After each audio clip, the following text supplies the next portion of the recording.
Hi folks, happy fall. So I want to do a little work on a tree that's new to me today.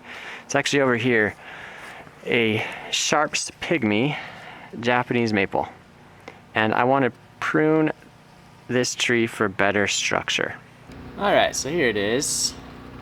And I have a story about this tree and a moral to the story.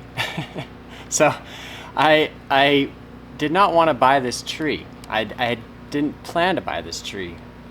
And I went to my favorite garden center to get a Hinoki cypress, just like the one that my mentee, my friend who I'm mentoring, had, because I wanted to style a tree with him or demonstrate to him how to style a tree. So I went to the garden center to get a Hinoki cypress. I'm like, I'm just getting this Hinoki cypress and that's it.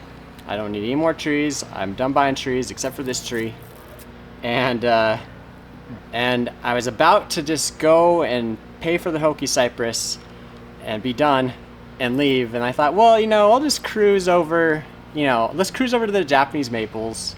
And I thought I saw a couple over there. I'm like, I'll just look at them, It was 50% off, and that's what got me. 50% off. Really good price. The graft is quite good. A dwarf variety of Japanese maple is kind of like my weakness. Like, I'm a collector. Anyway, I couldn't help myself. Really good price though, so it wasn't a huge purchase, honestly. This is a good time to work on it. I've read that Japanese maples, right as the leaves have turned or fallen off, is a great time to prune them.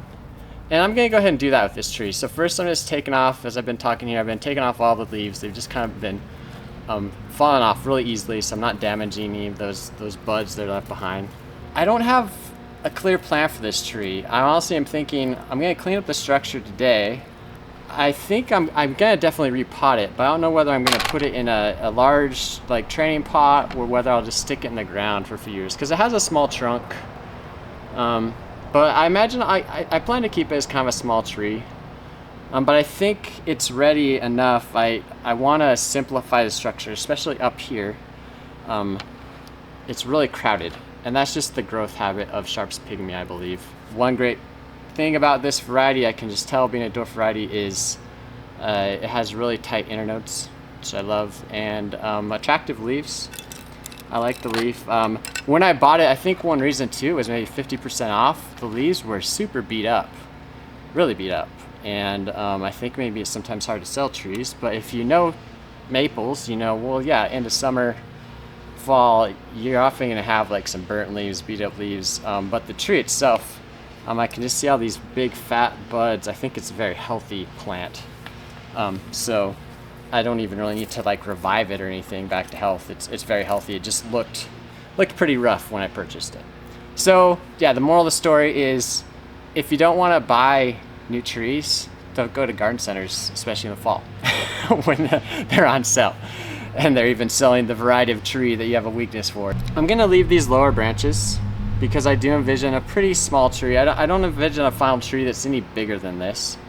But again, I don't know. I just want to, before the structure gets too set and that we get more crowdy and these getting bigger, might as well just cut it smaller.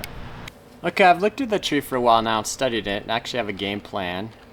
And I've realized what really bothers me about the structure of this tree is I have these, the fork actually doesn't bother me, the Y, that's the way maples grow that I'm familiar with, so that's fine. I'm going to leave that, at least for now. But it's after the fork right here, there's this really dense concentration of a place where many branches come from one spot, here and here. And yeah, I've realized that's really what bothers me about the structure. And I've actually pruned one branch off here, but I'm gonna go ahead I'm gonna prune off that center shoot basically, and just greatly simplify the number of branches coming from that spot. So I prune off that one. Now I have 4, and yeah, I like that better. It's less crowded now. So it's kind of almost like this does emanate from a slightly different spot, but it's really close to this. But anyways, that is better. I like that better. I'll leave it there for now. And so now we'll deal with this side. So I'll go ahead, yeah, I'm gonna just prune the center one off like I did to mirror what I did over there a little bit. I'll do that.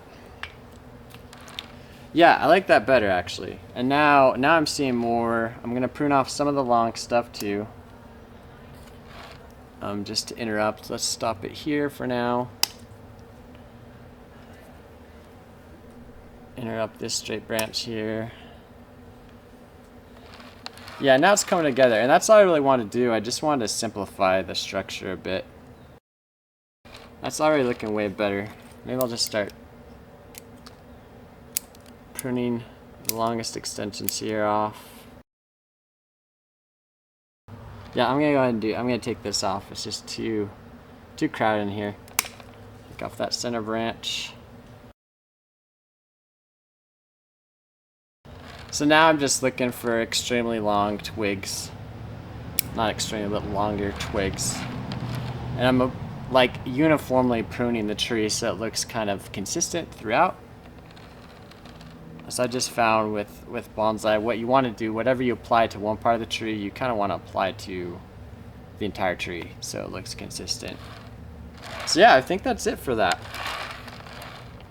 Still just a very simple tree.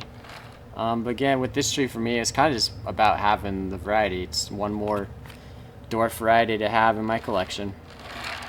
And yeah, we'll see in the spring. I'll definitely work on the roots here. I haven't even bothered taking this out of the pot. I don't know what the nabari looks like, but there is a graft here. But not concerned about it. My macaw was grafted and it's ended up being all right. Over the years, looks fine to me. So I'm not planning on, air layering this or anything. I'm just gonna leave it as it is. And yeah, again, probably gonna just keep it a small tree. But the question is, in the spring, do I plant it in the ground, grow it out, get this a lot fatter, or do I keep it in a tray and pot? We'll see. I also want to take a second to show some of my fall color.